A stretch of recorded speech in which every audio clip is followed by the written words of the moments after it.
tampaknya memang, terkesan sekali China lagi berada di atas angin, akhir-akhir ini sebenarnya. Apalagi ini kan, pertemuan-pertemuan penting yang terjadi beberapa, minggu ini kan terjadi dengan ASEAN dan juga tampaknya akan ada pertemuan, lanjutan dengan Uni Eropa di mana, awal bulan Juni ini dikatakan pejabat Uni Eropa dan pejabat China akan, kembali bertemu begitu. Ini kan terkesan kayaknya ASEAN dan Uni Eropa seakan-akan semua merapat ke China begitu ya. Apalagi dengan, setelah Trump, berusaha menunda tarif, 50% nih, tarif, sanksi 50% terhadap Uni Eropa. Dengan keberadaan China di atas angin seperti ini, apakah membuat Trump akhirnya jadi gigit jari begitu, Pak Rizal? Ya tentu Trump kan terlalu apa ya, tidak banyak satu pertimbangan-pertimbangan untuk penguatan-penguatan di sektor perdagangan kawasan ya.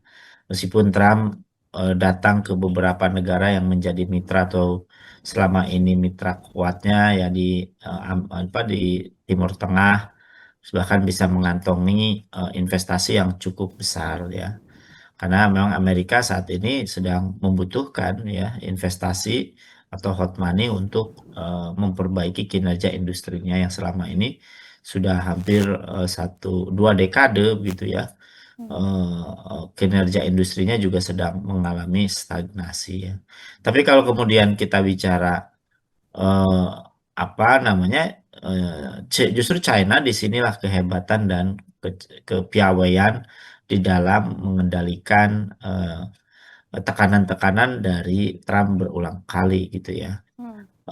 Dan tentu kalau kita lihat misalnya mengapa China kok malah memperkuat ASEAN dan China itu punya strategi diversifikasi market gitu ya. Dan Hmm.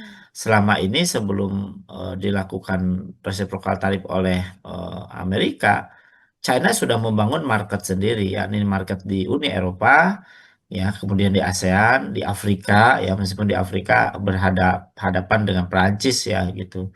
Tapi relatif di kawasan ASEAN aman begitu ya, apalagi sekutunya seperti Thailand gitu ya, kemudian Kamboja, eh, Vietnam gitu ya, relatif sangat kuat dan membentuk market ya di kawasan gitu, dan apalagi ditambah dengan Indonesia ya, kemudian juga negara-negara ASEAN lain.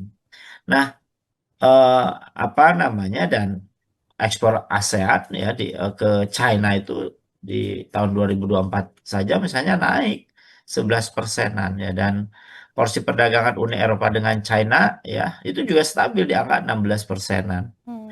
Bahkan di tengah ketegangan politik dengan Trump katakanlah itu juga relatif ditopang ya eh, oleh eh, kebijakan air, air cap ya, eh, yang Amerika nggak ikut di situ ya, karena kalau ada Amerika di situ ya China apa pasti terganggu gitu, dan menunjukkan bahwa China memang betul-betul memanfaatkan kekosongan kepemimpinan Amerika ini di dalam integrasi ekonomi Asia ya, dan Amerika tidak kuat ya dalam mendorong yang kekuatan ekonomi di kawasan Asia.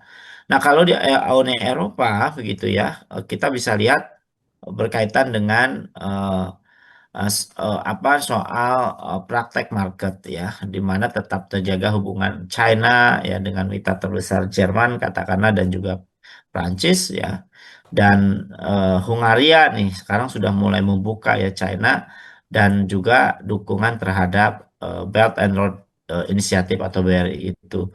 Apa maknanya bahwa China itu ternyata didukung oleh Uni Eropa ya dan juga ASEAN.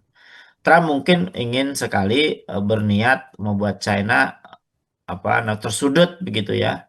Tapi ternyata justru malah mengambil posisi pragmatik yang lebih baik ya, justru perdagangannya dengan Cina daripada terjebak dengan konflik geopolitik Amerika China, dan artinya dia fokus saja ya dengan agenda-agenda strategis. Kalau bicara misalnya diganggu tanda kutip ya oleh kebijakan Amerika ya China, dia melakukan upaya-upaya yang jauh lebih realistis untuk memperbaiki kinerja perdagangan dan ekspor di dalam negeri gitu.